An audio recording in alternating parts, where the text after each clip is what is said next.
let's get to the level of symbolism. Who thinks they know what the lion is? The nafs? Yes, but it's a particular trait or component, or in a certain sense, almost like the root of the nafs. Pride, arrogance. Kibr is the word in Arabic, important technical term. Kibr. Exactly. It's arrogance. And the Prophet ﷺ said, no one will enter the garden who has within their heart a mustard seed of arrogance, of kibr. And this hadith is very scary, because who can claim to be free of a mustard seed of arrogance? If you can claim to be free of that, you have much more than a mustard seed. Mustard seed is the smallest, if you seed a mustard seed, they're the smallest seed. It's an atom's weight, it's anything. And the companions were also, when they heard this, so one of them responded, Ya Rasulullah, a man loves to have nice sandals and nice clothes. Is that kibr? And the Prophet, he said, no. Kibr is to look down on people and to reject the truth. That's the definition of arrogance. To look down on people and to reject the truth. In Arabic, the word kibr, you have to have mutakabir ilay. You have to have, it's a relation. It has to be someone that you think you're better than.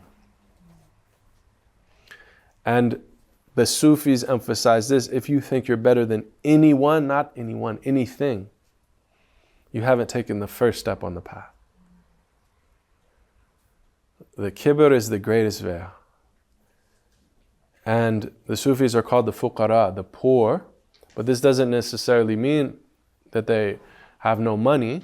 It means existentially poor, that they realize that everything they have, every trait they have, every quality is from Allah, is a gift from Allah, so they don't claim it for themselves.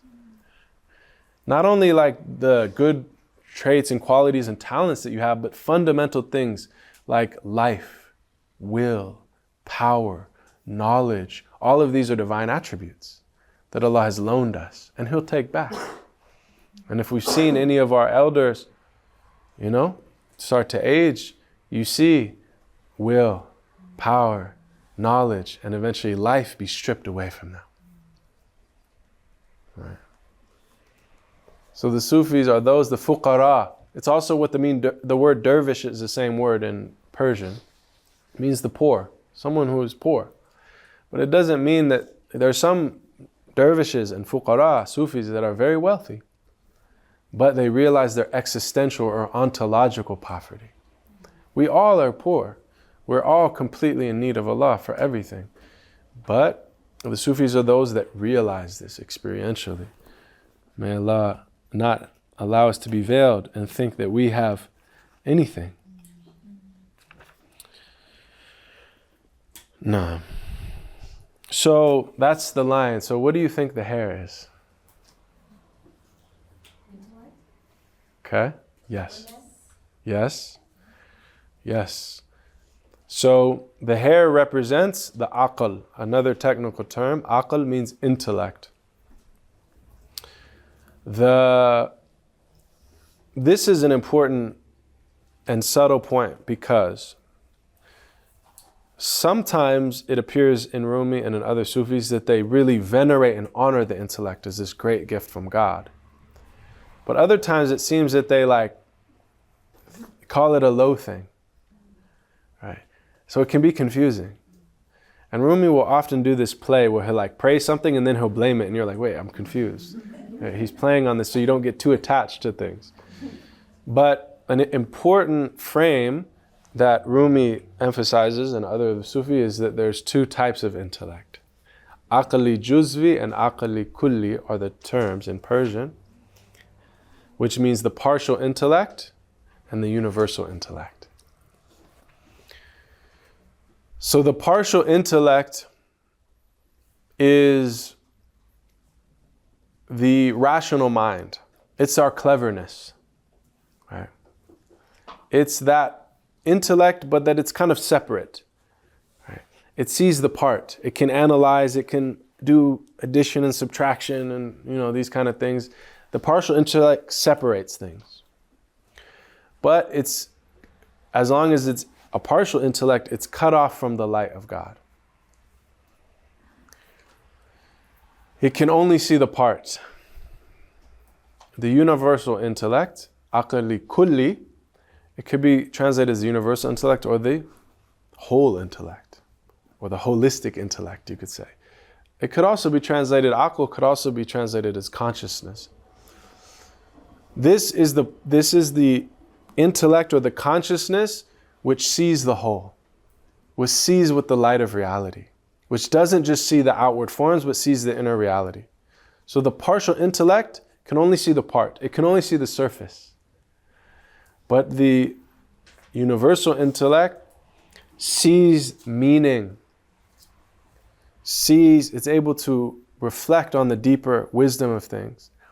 And so the partial intellect, it just sees surah, it sees form. The universal intellect sees ma'na, sees meaning. Yes? Where does emotional intelligence fall? Emotional intelligence. That's a good question. We'll get to that, inshallah. Very good question. So, Rumi points out that Iblis himself was very clever. He had the partial intellect. And Rumi even says he's the first to use qiyas, analogical reasoning. Right? Because he looked when Allah created Adam and blew the spirit into him and commanded the angels to bow, and Iblis was a jinn, was a spirit, but was a great and righteous spirit who had, because of his ibadah, his devotion, become part of the company of the angels. And so, but when Allah commanded them to bow, Iblis refused. And he said, Ana khayru minhu, I am better than him. I am fire and he is clay. He's just earth. He's just dirt. Why would I bow to something lesser than me? Right? And he had what? Kibr, is arrogance. But it's also envy. Because Iblis wanted to be the one that was bowed to. Right? But what does Rumi say? He was doing analogical reasoning. He was like, wait a second.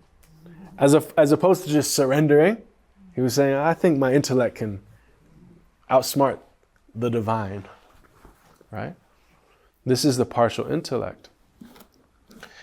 He could only see the surface. He could only see the form of Adam. Is fire better than earth?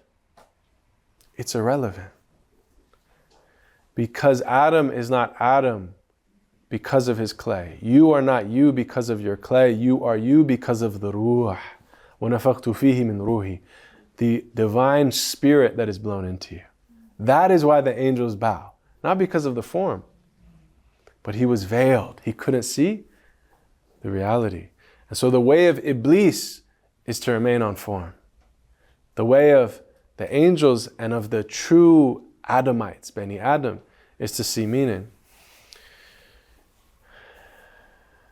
What is, some of you, I think, may have heard we mentioned this, but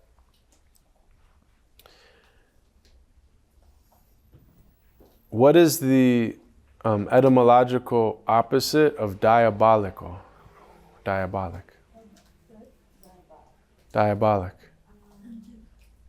Like reason? We would say, yes, I mean, the angelic, right? But what I'm talking about the actual root word. Symbolic. The etymological opposite of diabolic is symbolic. Diabolic means to make two, to separate. It means to stop at the form. Symbolic is to make one. Is to see through the form into meaning.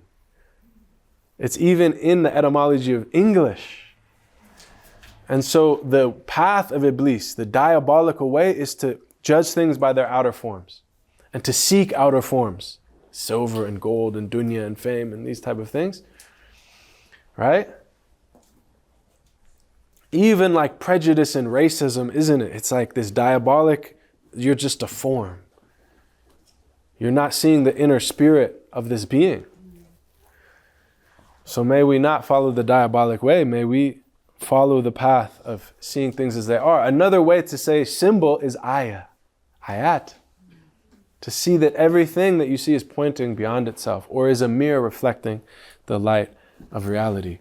And so, the partial intellect, as long as we're not in alignment with the Spirit and we're veiled by this arrogance, we're seeing through, like Iblis, this separateness. Right? That's another way to think the partial intellect is like the intellect of separateness. So you have these Richard Dawkins types and right, Sam Harris, right? Very intelligent, using their rational minds to deny anything beyond the form. May Allah forgive us and allow us to see things as they truly are. And of course, just to fill out the symbolism, the animals in this, they represent the spiritual powers or spiritual faculties or spiritual potentials in all of us that's being devoured by this arrogance. It's being devoured. Our spiritual faculties, our powers, our faculties of perception that we all possess, they're actually being cannibalized by our own arrogance, by our own kibr, by our own ego self. May Allah forgive us.